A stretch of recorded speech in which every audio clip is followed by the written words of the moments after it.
DIT की smart class में आप सभी का स्वागत है। और फंडामेंटल की इस क्लास में आज हम लोग पढ़ने वाले हैं वर्डपैड के बारे में।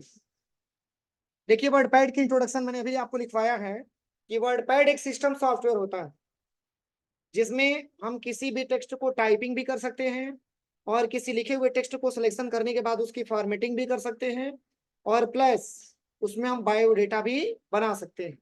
ये मैंने लिखवाया ना। और वर्डपैड का जो पेज होता है इसकी मैक्सिमम साइज हम 500% तक बढ़ा सकते हैं और मिनिमम 10% तक छोटा भी कर सकते हैं। वर्डपैड हम ओपन कैसे करते हैं, तो यहाँ पे आपको सर्च बॉक्स पे आना है और यहाँ पे आपको टाइप करना है WORDPAD और एंटर करेंगे तो आपके सामने वर्डपैड का पेज खुल जाएगा। ठीक है ना। या फिर एक और तरीका है कि विंडो+R दबाइएगा और इसी में आपको टाइप करना है WORDPAD और एंटर करेंगे तो भी आपके सामने वर्डपैड का पेज खुल जाएगा। और ये वर्डपैड है जो MS वर्ड से बिल्कुल डिफरेंट है। MS वर्ड में बहुत सारा फीचर्स दिया गया है वर्डपैड की अपेक्षा। वर्डपैड में उतना सारा फीचर्स आपका अवेलेबल नहीं है। तो चूंकि ये आपका सिस्टम सॉफ्टवेयर हो जाता है। और यहाँ पे अगर हम बात करें तो चलिए सबसे पहले हम इसके इंट्रोडक्शन के बारे में जान लेते हैं। मैंने इसके पहले भी मैंने आपको बताया था, जैसे कि इसको बोला जाता है क्विक एक्सेस टूल बार। बताया था मैंने, इसको क्विक एक्सेस टूल बार के नाम से जाना जाता है। और ये हमारे सॉफ्टवेयर का नाम होता है जिस सॉफ्टवेयर पे आप मतलब परमानेंटली काम कर रहे हैं। और यहाँ पे मिनिमाइज मैक्सिमाइज क्लोज बटन भी होता है।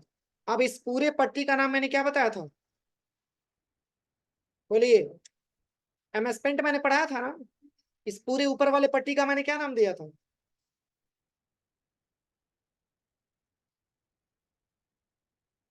टाइटल बार होता है। क्या नाम होता है, टाइटल बार होता है। और मैंने आपको बताया था कि कोई भी सॉफ्टवेयर आप काम करिए, जो सबसे जो टॉप का होता है, मतलब जो सबसे टॉप के जो पट्टी होती है जिसमें सॉफ्टवेयर का नाम मिनिमम मैक्सिमाइज क्लोज बटन भी दिया रहता है, इसको बोला जाता है टाइटल बार। क्या बोला जाता है, टाइटल बार। पेज के टॉप में हमारा टाइटल बार होता है। और इसी के जस्ट नीचे हम बात करें तो ये हमारा जो ऑप्शन आपका दिया हुआ है ये हमारा होता है मेनू बार। क्या नाम होता है, मेनू बार नाम होता है। मेनू बार होता है, इसको हम टैब के नाम से भी जानते हैं। इसको हम टैब भी बोल सकते हैं और मेनू बार भी बोल सकते हैं। और मैंने जस्ट बताया था कि इसी मेनू बार के अंतर्गत बहुत सारे ग्रुप भी पाए जाते हैं। ये हमारा रिबन होता है, मैंने बताया था ना। और इसी रिबन में बहुत सारे ग्रुप भी पाए जाते हैं। जैसे यहाँ पे आपका क्लिप बोर्ड ग्रुप आपका दे रखा है, देखिए ये क्लिप बोर्ड ग्रुप है आपका। और एक आपका फॉन्ट ग्रुप है। और यहाँ बात करें तो पैराग्राफ ग्रुप है। और यहाँ इंसर्ट ग्रुप है। और यहाँ एडिटिंग ग्रुप है। ये सब एक प्रकार के ग्रुप होते हैं।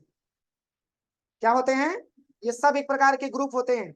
लेकिन ये ग्रुप हैं किसके, तो हमारे मेनू बार के ग्रुप, जो आपको दिखाता है किसमें, रिबन में। इस रिबन के अंतर्गत बहुत सारे ग्रुप पाए जाते हैं। अब चलिए, अगर हम बात करें यहाँ पे सबसे पहले, तो ये जो आपका इंचेज टाइप में दिया हुआ है यहां से लेकर के यहाँ तक,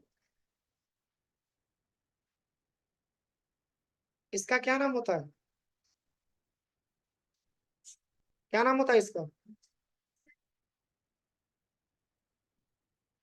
रूलर नाम होता है। क्या नाम होता है, रूलर। मैंने बताया भी था, ये रूलर होता है जो ऐसे इंचेस में दिया हुआ है। और ये तो हमारा ब्लैंक पेज होता है क्योंकि अभी मैंने इस पे कुछ टाइप नहीं किया हुआ। और सबसे नीचे वाले पेज की बात करें तो यहां से लेकर के और यहां तक इस पट्टी का नाम क्या होता है, स्टेटस बार होता है। किसी भी सॉफ्टवेयर का आप या तो MS पेंट पे काम करिए, या नोटपैड पे काम करिए, या वर्डपैड पे काम करिए, या Excel MS Word MS PowerPoint, किसी भी सॉफ्टवेयर पे काम करते हैं, जो सबसे नीचे वाली पट्टी होती है जिसमें ये बताता है कि आपकी पेज की साइज क्या है, उसको हम स्टेटस बार के नाम से जानते हैं। कोई दिक्कत किसी को। अब चलिए, ये जैसे मैंने आपको अभी केवल इंट्रोडक्शन के बारे में बताया, ये मैंने वर्डपैड के इंट्रोडक्शन के बारे में आपको मैंने बताया। अब वर्डपैड के बारे में हम बात करें तो वर्डपैड में भी बहुत सारा ऑप्शन आपका दे रखा है। जैसे कि आपका फाइल मेनू में अगर आप जाएंगे तो फाइल मेनू में बहुत सारा ऑप्शन मिलेगा। होम टैब में भी बहुत सारा ऑप्शन है। व्यू टैब में भी बहुत सारा ऑप्शन है। तो यहाँ पे हम क्या करते हैं, जैसे कि यहाँ पे ये जो आपका, इसका मैंने क्या नाम दिया था, क्या नाम दिया था? Quick access toolbar. अगर इसी क्विक एक्सेस टूल बार को हम नीचे लेके आना चाहते हैं तो इस पॉइंट पे आप क्लिक करिएगा और यहाँ पे एक ऑप्शन आपको मिलेगा शो बिलो द रिबन। आप इसको रिबन के नीचे लेके आना चाहते हैं, बस इसी पे जस्ट क्लिक करिए, ये रिबन के नीचे आ गए। समझ में आ रहा है? पुनः अगर आप इसमें माउस का राइट बटन दबाते हैं, सॉरी लेफ्ट बटन, तो यहाँ पे एक ऑप्शन आपको मिलेगा शो एबव द रिबन। आप इस रिबन को ऊपर भी लेके जा सकते हैं। अगला क्या दिया है? तो अगला इसमें ऑप्शन दिया है मिनिमाइज द रिबन। अगर आप रिबन को मिनिमाइज करना चाहते हैं तो आप इसको मिनिमाइज भी कर सकते हैं। ठीक है, और पुनः मैक्सिमाइज करने के लिए इसी पे क्लिक करिएगा और यहां से आप इस ट्रिक को हटा दीजिएगा तो मैक्सिमाइज हो जाता है। एक और तरीका है, आप इसी पे माउस का राइट बटन दबाइए और मिनिमाइज द रिबन का प्रयोग करिए तो भी आपका हाइड हो जाता है, मिनिमाइज हो जाता है। और मैक्सिमाइज करना है तो पुनः इसी पे राइट क्लिक करिए और आप इसको यहाँ से मैक्सिमाइज भी कर सकते हैं। कोई दिक्कत किसी को? यहाँ पे फाइल में इतने सारे ऑप्शन आपका दे रखा है। आपका सबसे पहले न्यू दिया है, इसके बाद से ओपन दिया है, इसके बाद से सेव है, इसके बाद से सेव एज है, प्रिंट है, पेज सेटअप है, सेंड इन ईमेल है, अबाउट है और एग्जिट दिया हुआ है। ये सारे ऑप्शन आपके फाइल मेनू में मिलते हैं। तो अगर हम यहाँ पे कॉपी और कट के बारे में बात करें तो इसके पहले भी मैंने आपको कट और कॉपी के बारे में बताया था मैंने। सेम उसी तरीके से यहाँ पर भी आपका कट और कॉपी आपका दिया हुआ है, लेकिन अभी हाईलाइटेड आपको नहीं दिख रहा। इसके लिए क्या करिएगा, या तो आप कुछ टाइप कर लीजिएगा। आपके पास ट्रिपल सी का बुक है ना? किसको किसको ट्रिपल सी बुक मिला हुआ है? तो लैब में जा करके टाइपिंग करके तब इसका पूरा यूज करके देखिएगा, ठीक है? जैसे कि हम बाय डिफॉल्ट यहाँ से जो है MS वर्ड से हम कुछ पैराग्राफ इंसर्ट करा लेते हैं। यहाँ से हम पैराग्राफ ले लेते हैं। आप लोग लैब में जाकर के टाइपिंग करके ट्रिपल सी के बुक से और तब जाकर के आप इसका इस्तेमाल करके देखिएगा। यहाँ से मैंने कॉपी कर लिया और वर्ड पैड के पेज पे ला करके हम पेस्ट करते हैं, Ctrl+V। अब एक एक ऑप्शन के बारे में आप समझिएगा। जैसे कि पहला ऑप्शन आपका दिया है कट और कॉपी। अभी जब तक आप डेटा को सिलेक्शन नहीं करेंगे तब तक दोनों का दोनों ऑप्शन आपका हाईलाइट नहीं होगा। हाईलाइट तब होगा जब हम डेटा को सिलेक्शन करेंगे। जैसे कि मान के चलिए कि यहाँ पे इस पैराग्राफ को मैंने सिलेक्शन किया, अब ये दोनों ऑप्शन आपका हाईलाइट हो गए। तो कट का शॉर्टकट की होता है Ctrl+X, मैंने लिखवाया भी था। Ctrl+X से हम डेटा को कट कर सकते हैं और Ctrl+C बटन दबा करके हम डेटा को कॉपी भी कर सकते हैं। तो जैसे कि मान के चलिए मैंने यहाँ पे कंट्रोल के साथ X बटन दबा दिया, कट हो गया। अब ये डेटा को आप कहाँ रखना चाहते हैं तो वहां पे डेटा को लेकर के चले जाइए। अब यहाँ पे लेकर के आना चाहते हैं, Ctrl+V बटन दबाएंगे, पेस्ट हो जाएगा। और वही कॉपी करेंगे तो कॉपी में आपका डेटा मतलब जो सेम डेटा होगा वही दूसरे जगह भी आ जाएगा। जैसे कि ये जो पैराग्राफ आपका दिख रहा है, अब इसी को आप आकर के यहाँ पे कॉपी कर लीजिएगा। कॉपी करते समय डेटा आपका ऐसे गायब नहीं होगा और जहां पर भी पेस्ट करना चाहते हैं वहां पे आप डेटा को पेस्ट कर सकते हैं, हो जाएगा। तो ये हमारा कट और कॉपी का प्रयोग होता है। अगर आप कट और कॉपी करते हैं तभी जाकर के पेस्ट की रिक्वायरमेंट आती है।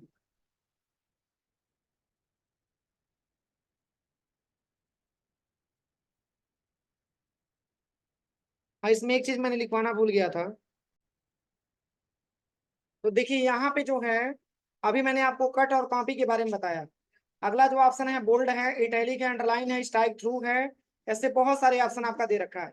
तो जैसे कि आप यहाँ पे अगर आप इसको पेस्ट कर देते हैं डेटा को और यहाँ से अगर आपको ये फॉन्ट बदलना हो तो Ctrl+A से आप सिलेक्शन करिएगा और यहाँ से आकर के आप इस फॉन्ट को आप बदल करके दूसरा फॉन्ट यहाँ पे ले सकते हैं।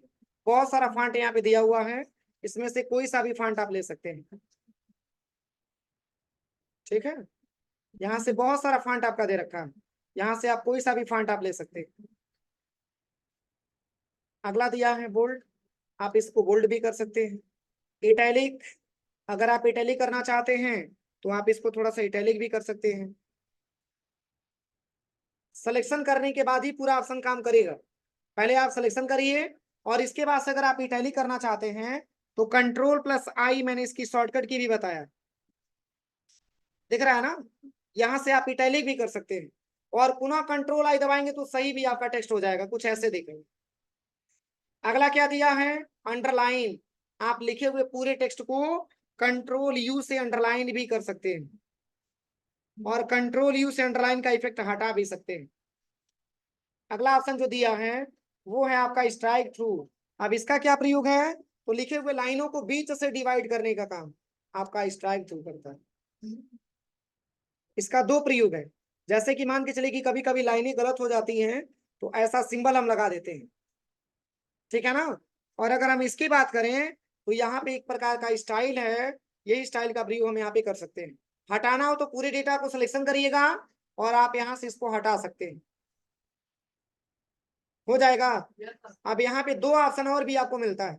एक आपका मिलता है सब स्क्रिप्ट और दूसरा आपका मिलता है सुपर स्क्रिप्ट। इन दोनों का क्या क्या प्रयोग है? तो जैसे कि सब स्क्रिप्ट का प्रयोग कहाँ करते हैं और सुपर का प्रयोग कहाँ करते हैं? तो जैसे कि यहाँ पे मैंने टाइप कर दिया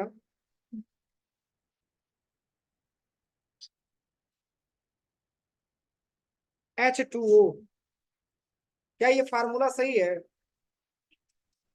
टू को एच के नीचे होना चाहिए ना, तो केवल टू को आप सिलेक्शन करिएगा शिफ्ट के साथ लेफ्ट एरो दबा करके और यहीं पे कंट्रोल के साथ इक्वल टू बटन दबा दीजिए। क्या दबाना? Control plus equal to. जैसे ही कंट्रोल इज इक्वल टू दबाएंगे तो ये टू जो है वो आपका एच के नीचे आ जाएगा। और इसका क्या प्रयोग है? तो जैसे कि यहाँ पे आपने लिखा होगा ए प्लस बी का होल स्क्वायर, स्क्वायर ऐसे लिखा जाता है ना, ए प्लस बी का होल स्क्वायर। तो क्या ये स्क्वायर आपका सही है? बस ऐसे शिफ्ट के साथ इसको सिलेक्शन करिएगा और control plus shift plus equal to आपको प्रेस करना है, स्क्वायर अब जाकर के सही होता है। तो अगर ये ऊपर की तरफ आपको मिलेगा टू, इसको हम बोलते हैं सुपर, और जो नीचे की तरफ होता है उसको हम बोलते हैं, क्या बोलते हैं? सब स्क्रिप्ट। क्या बोलते हैं? सब स्क्रिप्ट।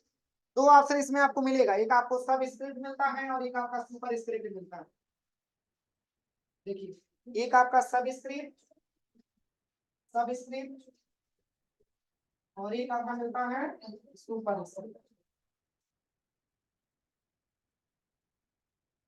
सुपर स्क्रिप्ट, ठीक है ना।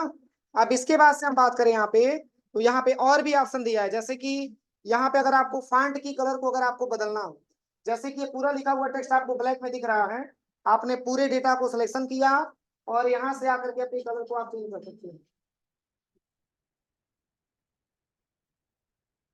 यहाँ से हम कलर को बदल भी सकते हैं, हो जाएगा। तो ये हमारी फॉन्ट की कलर होती है जिसको कि हम आसानी तरीके से अपना चेंज कर सकते हैं, बदल सकते हैं। अगला जो ऑप्शन दिया है वो है आपका टेक्स्ट हाईलाइटेड कलर। जैसे कि अगर आप कुछ टेक्स्ट आप टाइप करते हैं, जैसे कि यहाँ पे हम कुछ पैराग्राफ इंसर्ट करा लेते हैं। देखिए अभी मैंने कुछ टेक्स्ट यहाँ पे टाइप किया है, अब इसमें से ऐसा लाइन है इसको हम हाईलाइट करके देखना चाहते हैं, सिलेक्शन करिए और आप इसको यहाँ से हाईलाइट करके देख सकते हैं। कुछ ऐसे इंटरफेस में आपको दिखाता है। फिर आप इसको भी सिलेक्शन करिए और इसमें भी आप कुछ कलर देना चाहते हैं तो सिलेक्शन करने के बाद यहाँ से, और इसमें भी आप कुछ कलर यहाँ से दे सकते हैं। देखिए सारा कलर यहाँ पे दिया हुआ है,